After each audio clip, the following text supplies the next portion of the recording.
Hello and welcome to episode 12 of Northpointe Plus. This is our follow-up podcast to the messages that we have on Sunday mornings. You guys submit questions. We continue the conversation.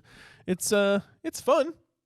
I don't know. I'll let you know. I think so. This is my first time, so I'll let you know if it's fun or not. Yes, I am finally joined by the highly requested, kind of, Chris Carter.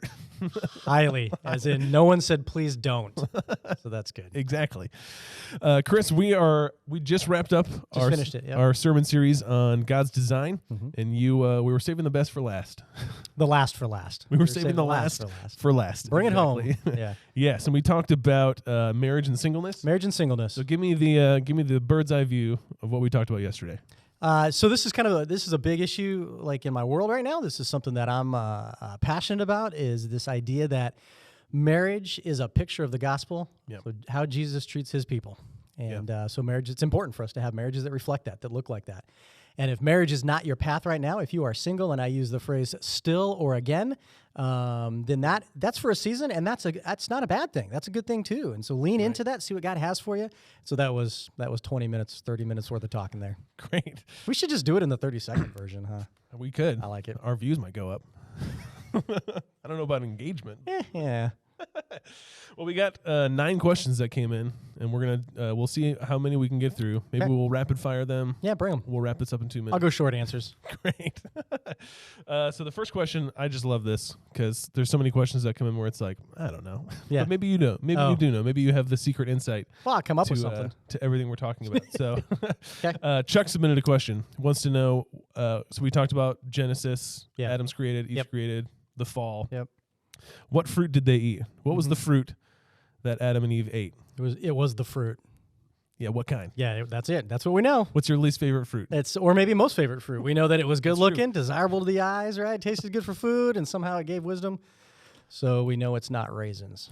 I have no idea. It could be raisins. I don't. Yeah, Scripture doesn't tell us. So yeah, whatever you want it to be. Yep. That's what it is. Choose your own adventure fruit. Yes, most children's Bibles choose an apple. Yeah, I don't know why that is. Maybe, I don't know, maybe it was a golden delicious. They're not golden or delicious. I know. Hey, I'm sorry. If you really like those, then God bless you. Yeah, you have to up your taste in apples. Have you had Honeycrisp? Oh, see, once you go there, you can never go back. I know, that's where I'm at. I was at a supermarket one time, and a lady came up to me, and she asked me what my favorite apple was, and I said, of course, Honeycrisp. Yeah. My wife is like an apple connoisseur. Is she really? That's insane. Maybe that's why we're destined to be best friends. I have no idea. She's just like, guys, she just knows what every apple tastes like, and she's like, no, you don't want that one. I just the lady in the supermarket said her favorite apple was a Gala, and I thought we can never really be friends. Oh. Like, we can be close, but I know that will always be a barrier. They're pretty good. They're not bad. Popular. But we're talking about apples now, Honeycrisp? which is not the fruit. I mean, maybe it's the fruit in the garden. We don't know. We don't know. But anyway, so It might have been golden delicious. That's more than anybody wants to know about apples, probably, from Mark and Chris. It's the Mark and Chris show. Compelling apple content. So all the apple growers, we're going to get lots of write-ins from folks growing apples. How dare you put down golden delicious? I apologize. Chris apologizes. I stand by my opinion. This next question, I think, is just great because it paints a wonderful picture in my mind of how God has a sense of humor. So this question came in, talks about during the creation of the woman. So we know that Adam was put into a sleep or was asleep. God takes out his rib. Eve is created, and they're married. So the question is, did Adam sleep through his wedding ceremony? Which I think is just a funny picture. Is this an anonymous question? Or it's an anonymous question. Of course this is an anonymous question. Of course it is. Because there's, from someone's wife whose husband also slept through their wedding ceremony, and they're wondering if that's biblical. Yeah, I don't know how to play with that. What do we know? We don't know. We just know that Adam was put into some kind of sleep, that God took a rib out. That couldn't have been a pleasant experience, but I don't know. God figured that out. And it says that in Genesis 2:22, it says, then the Lord God made a woman from the rib and take it out of the man, and he brought her to the man, and the man said. Yeah. So somewhere in there, Adam must have woke up when God walks a naked woman down an aisle to him. Somewhere in there, he sat up and said, well, hello, or whatever that sounded like. It's a great wedding ceremony. Yeah, I'm not doing the joke. The joke is he said, whoa, man, that's just too easy. That's low-hanging fruit. Back to fruit again. But I won't do that. Maybe, was that the forbidden fruit? Was it dad jokes? Could be. Could have been. Let's not get down that theological rabbit trail. Man, that's gonna really anger people. That's dangerous. So, yeah, I don't know. I don't know when Adam step to the party, but somewhere he did. And it's a fun picture. He engaged in the process. So, all right. So this question comes in. This is also anonymous, but this question. So we talked about singleness. Yeah. And this question came in about halfway through the message, and the person asked, "What do single people get out of the marriage sermon?" Which we talked about toward the end of that message. So there is a singleness portion, but what I think, and maybe you can ignore my question because who cares what I think? I care. But I think it's important for people, regardless of what other stage of life they're at, married, single, still, again, wherever, are the principles of marriage that still apply even when you're not married. Yeah. And what we've talked about as a staff and talked about in prepping this message is that even when you're single, you still have commitment. Mm-hmm. It might not be to a spouse, but it's to your church, to family, to friends. So what are those principles that are kind of universal across marriage and singleness that are biblical, that are applied, and that are part of God's design? Yeah, sure. I mean, we can go back to the words that we used for manhood, engaged, responsible, intentional, or we go to the words that we used for womanhood of collaborative, compassionate, and that extra measure of trust. We could go there. Yep. I'm gonna take a whole different direction if I can, and say I think it's a great question, and certainly we addressed singleness in the message yesterday. Yep. And 1 Corinthians 7 addresses it pretty deeply. But the other component to that is single people have married people in their world. Yeah. And I mean, maybe I'm out on a limb a bit here, but sometimes they can be a little more objective because they're not engaged in that process. And so if you're married and you're listening to this, I mean, this could be just ask your single people how they think your marriage is going. Could you imagine that insanity right there? So that'd be kind of cool. Open up. I know. I don't want to. I mean, I'm not saying I'm going to do it. I'm just saying other people should do it. For other people. It'd be great for other people. So there is that reality that single people have married people in the world. They potentially came from a married household, maybe. Yep. And what they saw in that household is maybe great, maybe not so great. Yep. And so just to hear the components of what makes a healthy, biblical, God-honoring marriage, I think that there's something for everybody in that. Yep. A lot of the times our singles are teens, youngers in their 20s, so marriage might be on the horizon for them at some point, so they're thinking future. And I'm just catching that it's a lot easier to pick the right spouse than to fix the wrong one. And so so there's something to that, as if marriage is on the horizon, that's what they're thinking about and heading towards, that they're thinking about, well, what kind of spouse do I want? What kind of, what does that look like? What would that relationship look like? And even evaluating that dating relationship in terms of, is this looking promising and going anywhere? Right. So I don't know if that makes sense or not, but no, that's kind of what I'm great. thinking. Well, and I think it applies too, and talks about, I mean, we talked about when we went through the maleness and femaleness of God's design and talking about how this applies regardless of the stage that you're in. And it's not about, I mean, sometimes it's the motivator of like, be the person that your spouse wants you to be. So be responsible, intentional, engaged. And, but a lot of it too is like, it's enough motivation and it's difficult enough to walk it out consistently just to walk in God's design as he lays it out. I mean, set aside motivation of getting married or trying to win over the spouse, but just walking in God's design is a good motivator because that's where we really come alive. Married, single, young, old, high school, college, professional, wherever you're at. So that's, I don't know. Yeah, that's the big thing. Good question. I like it. All right. So this, you can almost sense the baggage that people carry with this question of singleness in the church tends to carry the reputation of you're broken, you're not really fulfilled until you're married. So it is the church's role, and it is our role as people of the church to fix up and set up on blind dates every single person that we know until there's no more single people in the church. Yeah. Is that a right mentality? And if it's not, how do we lovingly walk alongside and correct that mentality? I can't remember being part of a church that like that was in their mission statement. Right. Like we will fix up all broken single people. Right. So I don't know. I don't know if churches think that when we think church, organization, institution, or if it's the sweet little old lady sitting in pew 7 who's like, she's adorable, she needs a husband, and then wants to love that person, which I don't know. On one hand, it's kind of sweet. Right. So that's, I don't know, to be taken maybe with a measure of grace. And thanks There's worse ways that you could love someone. Yeah, exactly. Exactly. It's I have friends in Poland. Poland has a whole different list of things that are inappropriate to talk about in group settings or in personal settings. Sure. One of the things that's not on that list, it's completely okay to talk about, is if you've gained any weight. And so when I show up to Poland, they will pat my stomach and say, oh, now that doesn't make me feel good, but I know they love me. And it's not out of like malice, or that I'm broken. It really is out of a care for my, That's what they say anyway. Well, that's what the book told me. So I just tell that story. I say that just because sometimes I think it could just be out of a genuine care and love. But the question behind the question, and like you say, baggage, maybe there's been harm that's been done by that, or someone has literally told them, like, well, you're not whole. Right. And that's obviously a different situation. And so the question in there is, how do we make people figure that out? And I'm like, man, if you figure that out, let me know how to make people do anything. The only thing I got is teach good, consistent scripture. Yeah.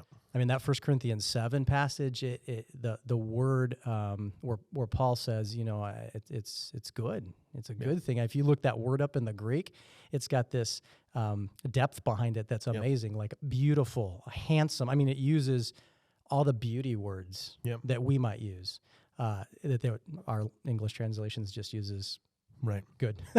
but it's got such depth to it in the original Greek. Yeah. And so helping people understand that, and probably because you can't make people think differently, like you can't make them think differently, but certainly you can be aware that you're not broken or missing or not whole, because, and I know we both agree, we've talked about this a bit, that our identity is rooted in Christ. And that's where our wholeness comes from.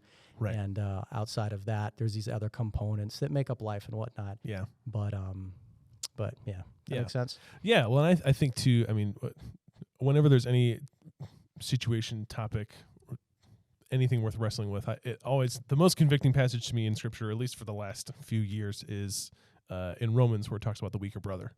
And the convicting part is not the weaker brother, it's Paul's call to the stronger brother, not to correct, not to make them think something else, but to walk alongside them, to welcome them in, to be in joy and relationship with them. And so even in something like this, where it's like, all they talk about is the fact that I'm single. Yeah. All they talk about is wanting to fix me up. And, have you talked to this person? They just came. We just met them, but they're single. They don't have a ring, so you must be compatible. Right. So putting all that aside, am I able to walk in joy even though there's things that are annoying or frustrating? That to me is the convicting part. Is Paul's call is not to make them think something else. Right. It's to welcome them, to walk alongside them. So is there a way you could play that? Like, so if it's that same person that's coming back to you like, hey, you should be like, if you'd pay for them and I and you to go out to, Red Lobster or somewhere, that would barely help. Could you scam free meals out of it is all I'm trying to say. That's surely what Paul means by welcoming and walking. No, probably not. But I'm just trying to think, if there's someone who's really invested in your relationship life, then I don't know. You're onto something there. I don't know. I'm on. That's just something. Yeah. Anyways. All right. Next question. Dating advice. Yeah. So as our resident love guru man, I hope my wife watches this episode. She's just going to turn it off right there. You can get a lot of questions from this. That's where it is. Yeah. So for people that you're not fully single, you're in a relationship, you're in a dating relationship, maybe you're in high school and you're kind of figuring out what dating looks like, and you're not married. Whoa. I don't know. You can take the question however you want. Is there one piece of dating advice that you want to give, or is there general principles of, you're in this in between where you're not single, you're in a committed relationship, but you're not fully committed in terms of marriage? Where do you fit? What do you do? What's the easy answer? Jeez, yeah. Where do you go with that, right? I mean, so I'm thinking of 20-something, because my advice to a 15-year-old who's in a committed relationship would be very different than if it's a 25-year-old in a committed relationship. Those quotes just hurt every high schooler out there. I don't mean that. High schoolers, give me a second. I'll come back to you in a minute. But if you're in a station of life where marriage might actually be on the horizon, it's not when you're 15. Yeah. Then I think that advice would be different. Yeah. I mean, I'll just go back to maybe what I said before. It's easier to pick the right person than try and fix the wrong one. So, we get this great picture in Scripture where it talks about being unequally yoked. Yeah. And I know we We use that a lot, but that picture of two oxen that are driving the same direction at the same tempo at the same speed, and that yoke was designed to harness that strength. Yep. That's just that section of scripture is talking about business relationships, which is super interesting because we always apply it to marriage and we never apply it to business relationships because, weird. But I mean, if it's for business relationships, how much more so for a marriage relationship, which is so much more depth and lasting and commitment and whatnot. So I'd say, pick the right person, vet that person, spend time with that person. COVID has made dating for lots of 20-somethings really weird. Mm-hmm. So lots of virtual dating, and I don't know. Maybe it's because I'm old, but I don't know how you really get to know someone well virtually dating. Virtually dating is exactly what I meant to say. You can really get to know someone when you're playing Fortnite with them. And you can. It's a great way to start. But at some point, you got to be in the same room and find out, if they actually look like their avatar. So yeah, I just say, do that, put that effort in to figure out if they're the right person. I've done this long enough and heard enough stories that that person you're dating, they're not going to change. Yeah.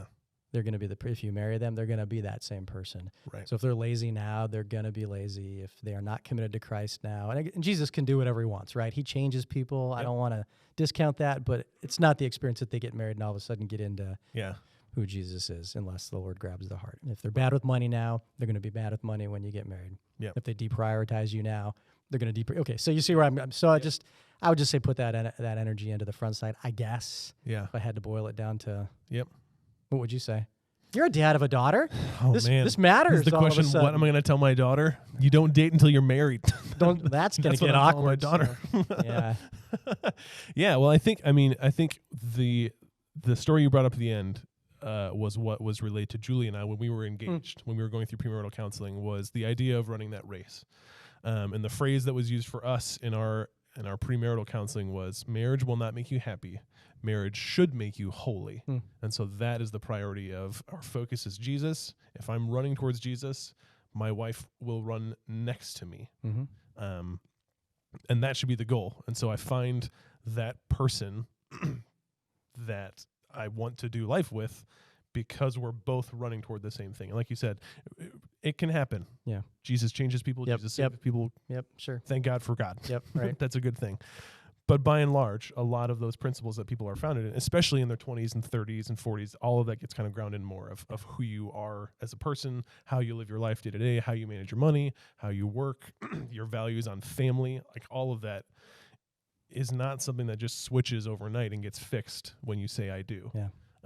And so understanding that you're not married until you're married is good advice. I think a lot of people think, well, we've been dating for 2 years or 3 years. And so awesome, we might as well get married. Wow. It's like, well, you're just dating. Yeah. You're not married yet. It's different. It's totally different. And so understanding God's design for that. And I think, again, what you had brought up in the message yesterday was that, and I always say this when I'm doing premarital counseling or even for couples that I've married, is your marriage. The cool thing about Christian marriage is it's barely even about you. Yeah. It's about Christ and the church. And, men live well when you love your wife like Christ loves the church, and women live well when you love Christ like the church follows and loves Christ like that. That's what your marriage is a picture of for the people around you in your life. And so that's, I don't know, if you find someone that hears that and is like, yep, I'm on board with that, that's at least a good starting point, a good direction. I think I got two thoughts rolling in my head. One is, so couples living together that aren't married. Yeah. That's sort of like, I call it, I'll just offend someone, and that's okay. I'm offensive. Commitment-ish. It's not really commitment. Yep. It's commitment-ish. It's a little past dating, sort of. Yep. But it's not marriage yet. And when they run the statistics on these, it's actually folks that cohabitate before they're married. It's like 25 or 45% higher chance that they're going to get a divorce. And a lot of that is because they call it a slide into marriage. They don't actually make a conscious decision. That's what you just said that made me think of that. Yeah. Oh, we've been dating for a few years or living together for a few years. Right. We should just get married. It's Tuesday. And right. And there's just some challenge with that because there's not that commitment moment decision. It really is just a slide into it. And so then it's just different. And so, I mean, you can love it or hate it, but the statistics say. Right. Much higher. Right. The other thing I'm thinking is I don't want to ignore 15-year-olds because I slided them earlier, but because there's no 15-year-olds watching this, I don't. They know you know what Fortnite is, so barely. But I'm not doing the dance. But there are parents of 15-year-olds watching this, and so if you're watching this and you're a parent of a teenager, 12, 13, whatever the age is, man, the Christian community, this is my opinion. This is not thus saith the Lord. This is thus saith Chris. You heard it here. Yeah, that's just don't stone me. But back in the early 90s, there was this whole I kiss dating goodbye movement. And whatever you feel about that, fantastic. Got I love you. tattooed on my Jesus arm. loves you. I have no doubt right there. But one thing that it did do is it put a lot of pressure on teenagers to court. Kids who aren't able to make their beds, make their lunch, drive a car, sign a contract. All of a sudden, they had to put all this energy behind one of the most important decisions they'll ever make. Right. That they're going to marry this other 13-year-old in 7 years. That's a ton of pressure. Yeah. And so we always, with our girls, we always kind of pushed back against that and said, why do you have to be in a boyfriend-girlfriend relationship with anybody? What if you just dated a bunch of people? And I know we got to be cautious about this in contemporary culture and the names that kids get called if they have a date this Friday with this person and this Friday. So, but under all of that, in 20-something years of youth ministry, the most drama that I saw in this area came from the boyfriend-girlfriend relationship. And none of us are surprised as parents to recognize they're just not mature enough yet for that. I haven't met one yet. Maybe yours is, but I haven't met one yet. Yeah, I don't know. So I don't know. If there's some way to just push against that and help them be kids. Yeah. And if they think that boy's cute and he wants to buy them around a mini golf, go for it. Yeah. But let's not slap a label on it. Well, that's my boyfriend now. And tons of pressure to do that. So dating advice, in terms of dating advice, parents, stop it. Stop it. Stop putting the pressure on them. Yeah. Because a lot of the times it comes from parents. Right. Oh, are you dating someone? Oh, are you? Or who's your boyfriend, girlfriend now? Right. Oh, are you? And it's like, stop it. Yeah. Well, it comes from you as a parent, and who am I to give parenting advice? My daughter's not even 4 months old yet. You're doing well so far, though. She's not dating anyone that we're aware of. Not dating anyone. She has kissed dating goodbye. That burden that you see a mile down the road that your kid is headed on. Yeah. And all of the potential things that could happen or the things that have happened in your life. And so you see, dating means boyfriend, girlfriend. This is what that meant for me. Right. So overcorrect or don't correct at all. And that's what that tends to happen. And so removing that pressure, and again, just, I don't know, I'm an overly simplistic person, but it's about that relationship with Jesus. Yeah. And that's what would all come back to is, why do you want to date? Yeah. You can have that question, have the discussion, communicate with your kids, and have them rationally walk through that. Yeah. Go on dates. Fine. Right. Do you need a boyfriend right now or girlfriend right now? Right. Yeah. So and having that conversation, I think, is communication is needed. Yeah. So. Yeah, and I feel pretty good saying this, being on this side of nearly this side of parenting two teenage girls through the navigation of one's married, so the other one. We're right at the last couple miles of this puppy, so we'll see what happens. You got it. Anyways. All right. This is an interesting question because I think this fits in line with, I think, how the world sees Christianity, sees the church, is that you're just a bunch of hypocrites. Why are Christians just as bad at marriage or sometimes worse at marriage in terms of statistics when it seems like, we've got all the answers. Yeah. We've got the playbook. Yeah. Why do our marriages end in divorce and spousal abuse and emotional abuse and trauma and tragedy? Why are we just as bad as everybody else, Chris? Yeah, there's... Well, I think you hit hypocrite. That's probably important. Yep. Statistically, it's right down the road. The Christians are just slightly less than the, whatever you want to call it, non-Christian world in terms of divorce. Yep. And there's lots of folks who write on this and think through this and have the statistics on this, and none of them know. Yep. So I hesitate to say this is the answer, but there was a quote I read yesterday, and it just from a really good theological treatise on what marriage is. Yeah. And I've been married 26 years. I've been doing church stuff for just longer than that, and I had never been captured by the fact that marriage really is this picture of the gospel. So you said it a minute ago. It's less about me and Emily and so much more about what that picture of Emily and I's relationship looks like, because it mirrors Jesus and the church. We don't get that. We don't think like that. I'm not sure how many of us care about that. Yeah. And so when we don't care about that, then what does it matter? I mean, you think of someone who isn't a Christ follower, they get bored in the relationship. Well, of course you eject. I mean, you just get out. Why would we do anything different? Well, Christ followers are different because our marriage is different, because the whole purpose of marriage is different, because the goal is different, because the picture we're painting is different. So I don't know. It probably has something to do with not wrapping our heads around that reality. Yeah. And I think it on its face, it doesn't surprise me that Christians, Jesus followers, wrestle with the same things that non-Jesus followers also wrestle with, because you're both fallen. Yeah. So I think a lot of marriages, Christian or non-Christian, have a lot of hurt and sin in them, unfortunately, because we have a lot of hurt and sin in the world, and sinful people. And two sinful people make up every single marriage, except, thankfully, for the marriage that's shown in Scripture of Jesus and the church. And so even though we have these imperfect pictures, at least they're pictures that point towards Jesus. And hopefully that's always been, I mean, that's what I cling to. The hope that I cling to is like what I love to say, because I mess up often, is at least in my marriage, I can show my wife, I can show Julie, like, I fail as a husband. Thankfully, we serve Jesus, who never fails as a husband. I will tell my daughter, I fail as a father. But thankfully, we serve a Father that never fails, that you never have to go through the hurt that I've put you through. And so allowing that to be a gospel picture that we keep pointing back to, I think, is key. Yeah, I think sometimes when we talk about marriage and whatnot, I tend to truck down a road that's common to my experience, and I forget that there's folks that I might inadvertently offend or hurt who have been divorced for legit reasons. Yes. Like there are, and you mentioned sin comes into the picture, and there are some levels of unrepentant sin that I don't know another option for. There are some scenarios of physical, emotional danger that I don't know another option for, because we do live in a sin-broken world and people are sinful.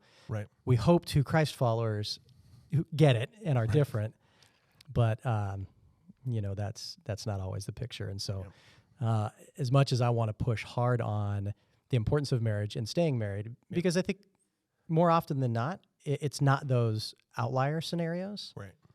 It's just that person doesn't make me happy. And I talk about this a lot with people who come and want to talk about, oh, hey, I'm thinking about getting divorced. What are your thoughts? I'm like, it's way more expensive to get divorced than it is to put that energy and money into trying to fix it. So how about that first? So I don't know. I don't want to discount our folks who did what they could do, did all that they could do, but there was no other option. No, that's a great point. This is a great question. I mean, even coming out of that topic of marriage and Christians and how we walk through that, this person asked, should Christians marry someone who isn't a Christ follower? And what about if you're currently married to someone that does not have a relationship with Jesus? So maybe you are married and you came to know Jesus, you came to a relationship, and your husband or your wife wants nothing to do with it. Yeah. The first half of that question, and because they're not in here having this conversation, it's so much easier to say, nope, don't do it. Nope, don't marry somebody who doesn't love Jesus. That's super easy to say. I don't know where the question came from, obviously, but I mean, maybe it's just an intellectual experience that they're trying to think through. More likely is that they've been in a relationship or dating someone who doesn't know Jesus, and they're like, what do I do now? And I say eject. I say that, it's not as easy as that. So, but yeah, no, man, my advice would be it's so much easier to pick the right person than to try to fix the wrong person. It gets way more challenging in the second half of the question. What do you do once that person, if maybe you guys met as whatever you were, and then one of you, just begins chasing Jesus, and the other one's like, yeah, I'm not doing that. And the Scripture's got some clarity there. It says hang in there.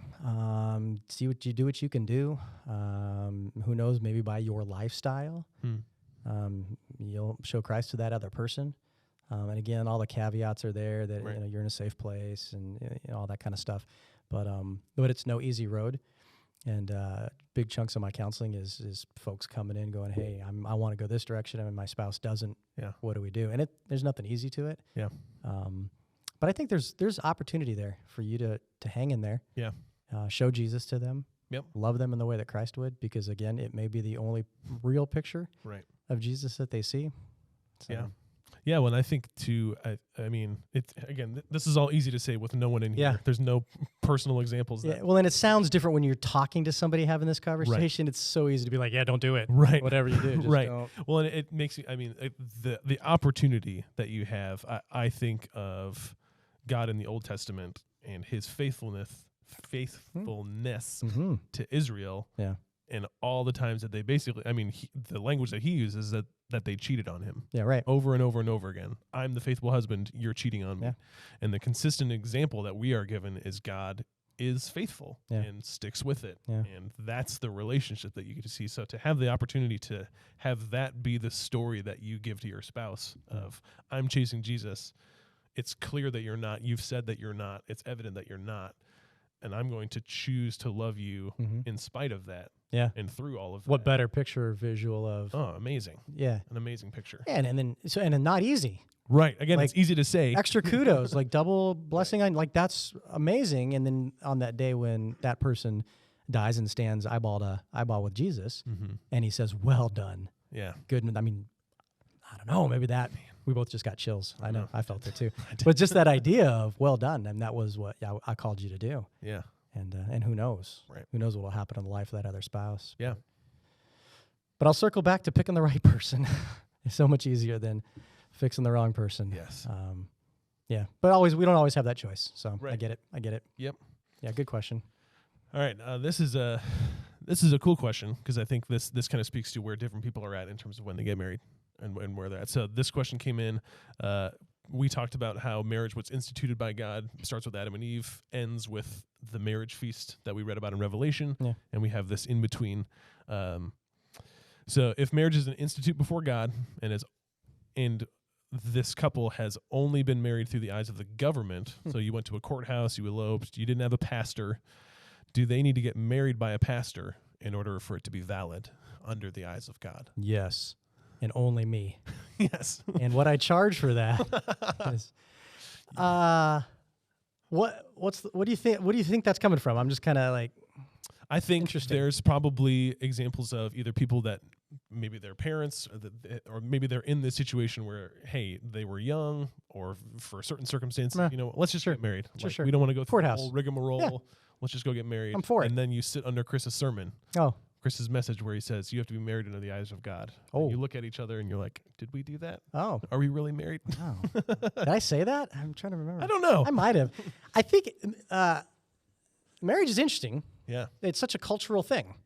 Right. So if we think about how the Jews did it back in the time when the Bible was written, that would involve like a whole week of partying, and on like day 1 or 2, don't quote me on this, like the newlywed couple would go into the tent, and a few days later they'd come out and they'd keep me partying, like this whole your extended relatives and like the neighbors, and that was marriage. There was no governmental involvement. There was no church. If we're going back to our original question, we should do it like Adam and Eve, where the man falls asleep, you rip out his rib. Somebody listed as God walks her down the aisle without clothing, and then the dude pronounces some weird words. It's biblical. Just because it's in the Bible. I don't know if it would say it's. So marriage is this cultural thing, right? Yeah. So the answer I would give to the question is, no, you don't have to do anything other than, but if you want to, do that too. Yeah. Like if you want to throw a party and invite your friends. Sure. Because we all know, we have friends that that's what they did. They went down on their lunch break and got married at the courthouse. Yeah. And they've never done anything else. They feel good about it. Fantastic. Marriage is marriage. Great. One of the questions that I get a lot is if and when the government decides to say pastors have to marry anybody and everybody to anybody and anybody, what will you do? And I've always said, well, it's not a big deal. We just get out of the marriage business. Right. Like I don't have to do governmental weddings. So those couples who want a church wedding, go to the courthouse, get your official license thing that gives you the tax write-off and the ability to change your name or whatever, And then if you want to do a church party, we can do that too. Or if if you don't care about the tax write-off and the, whatever benefits come with this legally government recognized marriage, then just do it at your house with your friends and family and like call that. I mean, whatever you do to signify that commitment, I guess that's what matters. Yeah. How that looks, right, just becomes just a very cultural thing. Yeah, it reminds me, this won't sound related, but I promise it is related. I'm going to track with you. Point. Yeah. So there was a woman I knew growing up who got baptized, baptized by immersion. So you dunk them all the way under the water, they come back up. And she, for the longest time, wrestled with the idea that she wasn't fully baptized because her hair wasn't wet. So she was pushed down, but was pulled up so quickly that her hair, she didn't get the full immersion. So she had this wrestling thought of, oh my gosh, I wasn't really baptized because I wasn't dripping wet from head to toe. And I think we can get into that mindset when it comes to marriage of, well, I did it at a church, but I don't go to that church anymore, or that pastor isn't in my life anymore, or we did it at a courthouse and we didn't have a pastor. So are we really, and it's like, that's, now we're elevating things that aren't really what they're meant to be. Right. So yeah, it's about, your marriage is about that commitment to Christ through each other. Right. Are you doing that? Right. Great. Right. Right. And whatever you use to signify that. Right. If it's white dress and black suit in church aisle, or if it's out at the river or at your parents' house or, whatever. Yeah. That's great. If you care about the governmental component, I want my tax write-off and my stuff to go to, all that's legalese stuff. Yeah. Then do that too. Great. Yeah. Yeah. Yeah. Good stuff. Yeah. All right, last question. All right. It's a kind of a two-parter because they're basically asking the same thing. Like it. But there's an interesting part in the second part that I want to keep. Don't let me forget. I want to keep in. Yeah. So this comes from the Jarvis Life Group. So thanks, Life Group. That's a good life group, by the way. I like that group. So you spoke on one of the passages you mentioned was about leaving and cleaving. Oh yeah. Which is great language. Leave it and cleave it. It's like, wasn't there a show in the 60s? Leave it to cleave it? Leave her to Cleaver? Yeah, it was a huge hit. Yeah, I remember that.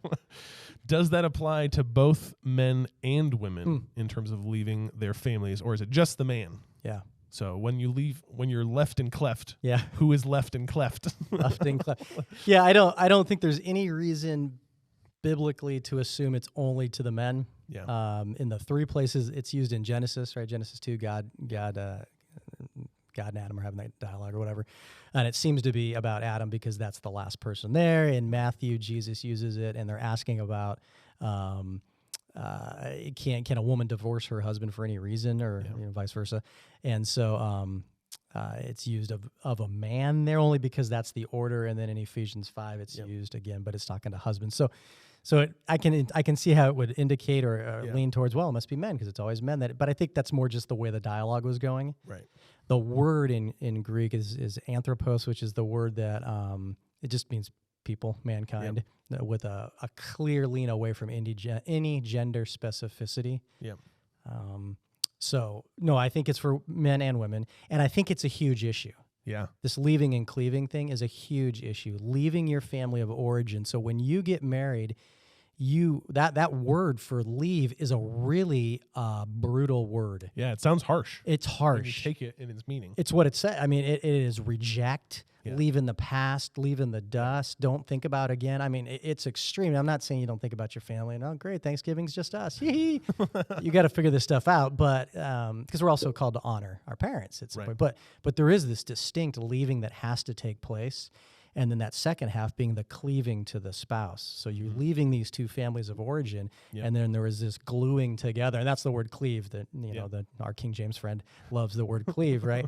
But it's this idea of gluing together. Yeah. So when Jesus in Matthew, I think it's 19, adds the phrase, so what God has joined together, nobody should separate. That idea of joining is the idea of gluing. Yeah. So he's really harnessing from three different languages. I mean, you got Hebrew in Genesis, you got Greek in Ephesians, and so these are the languages that they're finding the words to mean the same thing of this gluing together. And the imagery often used, it's like in woodworking when you glue two boards together and you try and tear them apart. There's no way to do that cleanly. Right. Bit chunks of the other one will always tear off, and you don't have a clean board.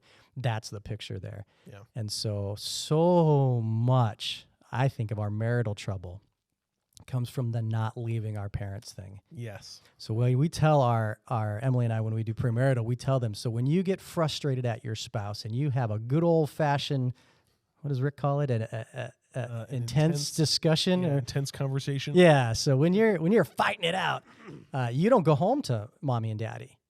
If you got to be out of the house because like you're losing your mind, you're going to go for a drive, or you don't.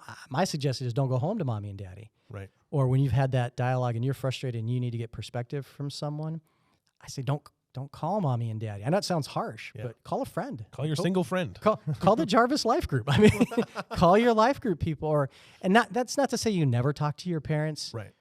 Don't hear me like that. But you've got to really consciously make that decision that I'm not going to go to them. Right. We're going to go to each other. So when you run out of money and you're struggling to figure out how you're going to pay the electric bill this month, your first solution should not be to go to mom and dad to get that money. And all the parents that are listening are like, Chris, we hate you now. Don't ever talk to us again. Right? We want them to come to us. I know you do. This is a problem. This is legitimately a problem. Yeah. And really who sets the tone for that is, the couple's got to try to figure that out. Right. But parents, we have to be better. Right. So, 24 years from now for you, right? Or 18 or 12 or whatever y'all do, But like as parents, you got to help your kids figure that out. Right. And share with them like, hey, you're going to figure this out. Go to each other. So if one of my kids, and both my kids have heard me say this so many times now that there's no hope, but if they were to come and be like, my spouse is driving me nuts, I'd be like, cool, talk to him. Yeah. Cool, would they? Cool, you should talk to him. What'd they say when you said that? So yeah, I think that's just a huge, huge piece. And too often what we see is that unhealthy reliance on parents. Yep. And that damages this relationship here. So. Yeah. Yeah, well, and I think, this is not at all to pat Julie and myself on the back, because this was just our situation. So we got married right after college, which always works well for everyone. But it's not abnormal. Lots of folks do it. Yeah. But we did it, and thank God he helped. Yeah. But one great thing that happened is because of our work situations, we moved out of state. That's fantastic. Best advice possible. Totally realized that's not feasible or realistic for everyone. No, but great advice. But oh my gosh. Yep. To help that leaving part where, hey, we have to figure out life insurance, health insurance. We have to buy a new car. We have to wrestle with this tax bill that came and all this stuff. And it's like, I could call my parents or Julie's parents and we can do the FaceTime group call and work through all of that. But man, the amount of growth that happened for us toward each other, let alone personally, was immense because you're alone. Like you have to make your own friends, find another church, figure out all the finances, insurance, everything that goes along with that. And again, it's not like we love our parents and have great relationships with them. Sure. But just figuring out how to do life with one another is just easier when you have to do it alone. So moving out of state was great. Yeah. Again, that's not feasible or doable or even necessarily recommended for everyone. Yeah. But finding a way to leave and really have that separation, I'd recommend it for everyone if at all possible. Huge. The physical separation just helps with that. Yeah, no, I affirm that. The parent relationship was designed to be temporary. The marriage relationship is designed to be forever. And so I should have gotten that tattooed on my shoulder instead of get on the other one. Goodbye. I'll write the book first and then. But yeah, I think that's one of the most. It's just one of the most powerful things that parents can do for their kids. Yeah, is help them figure out how to leave and cleave. Because at the end of the day, you kind of joke about getting married straight out of college, but we're still kids in a lot of ways. We were 21 when we got married. We were kids. We thought we knew what we were doing. We kind of did, but not really. And so. Any parent that can help them navigate that by pushing that couple to each other. Man, that's just the best thing you can do as a parent if you want your married kids to have the best married life possible. Bailing them out is not necessarily the best thing you can do for them. With the reality that it's nice to have a safety net, and we're going to be a safety net. We're going to let our kid live under a bridge somewhere. Although there's some nice bridges, and living under that bridge, that bonding that would happen between he and she, holy cow! Fighting off the rats, and lighting dumpster fires, and I'm just cleavering. There's a wow, leaving and cleavering, something like that. So the two-parter, the second question, oh geez, that came in, so I didn't forget it. I didn't want to forget it. Thank you. So with leaving and cleaving, sometimes that's hard with parental boundaries. Yes, it is. So what happens when the husband, in this scenario, but it could be either way. What happens when they aren't sticking up for their spouse in extended family drama and situations? So Chris, solve all extended family drama. No, the solution is really simple. It's just do it. Just start sticking up for your wife. Stop it. Stop doing the other thing. Right. But it's interesting in how it maybe relates to the first part of the question when it talks to them. Man must leave and cleave. Yeah, we think it's for both. It's not just for dudes, but some of me goes, well, maybe dudes need to hear it double. I don't know. I don't know if there's more of that, but yeah, I don't have a great answer. I mean, the answer is that he and she got to talk. She's got to tell him, hey, I need you to stand up for me. He has to hear that. Hopefully there's some good, solid men in his world that go, no, that's your wife. That's the most important relationship. Your parents, you got to tell them to back off or pipe down or whatever. And those are maybe not pleasant conversations, but you were, if we're on a podcast, I want to say this the right way. You were man enough to be with her in ways that maybe no other man has ever been with her. So you got to be man enough to step up to your parents too. Yeah. I mean, and just help them understand what the boundaries are. Yeah. And we've had that experience. I think probably nearly every couple has had to figure that out. Yep. Every parent who's probably well-meaning has overstepped boundaries inadvertently or intentionally sometimes, but probably more often inadvertently. Yep. And finding a good way as the husband and wife talk about, okay, what does this mean? What do you mean, sweetheart? What did I not do? What did I miss? Help me understand that. Boy, I missed that. I'm an idiot. I want to be intentional, engaged, and responsible. Here I go again. So I'm going to engage in this. I'm going to have this intentional conversation with my parents to say, okay, look here, when you do this, it makes us feel like, please don't throw your spouse under the bus. When you do this, you really make my wife mad because you're like this big. Instead, it makes us feel like, and so we would appreciate if, and when because parents are smart, go, oh, is this her telling you to say this? Your answer is, nope. This is me. This is what I think. I am saying this because you guys have had that discussion. You do believe this, so it's hard. It is. It's hard, and it's hard for. It's hard for both genders, probably. It's probably not a gender-specific thing. Yeah, and again, it's easy to say. I mean, there are infinite number and combination of scenarios where boundaries are crossed, and some of them are healthy, some of them are unhealthy, some of them are weird, some of them are awkward, some of them are just whatever. Who cares? And so the level of involvement and response from either the husband or the wife can vary. So it's easy to say set boundaries, do all that. Sometimes there are healthy boundaries of it's not safe for us to do this anymore. Yeah. So we're pulling back a lot more than maybe we even should just to be safe. Right. And I want to throw in that wives, don't try to pit your husbands against their moms. So you want to develop a good relationship with his mom, which might mean sometimes having that extra measure of grace and letting some things slide. And I'd say vice versa for him. Yeah. Don't pit her against, her dad type of thing. Yeah. Don't use well, I'm the man in your life. Tell your dad to pipe down. Yeah. While that may be true, that needs to happen. Yeah. There's a better way to go at that. And you want to have his respect as well. And so it just becomes challenging. And often I see it the other way. I see that the wife in this scenario is very frustrated because the husband isn't defending wife from mom.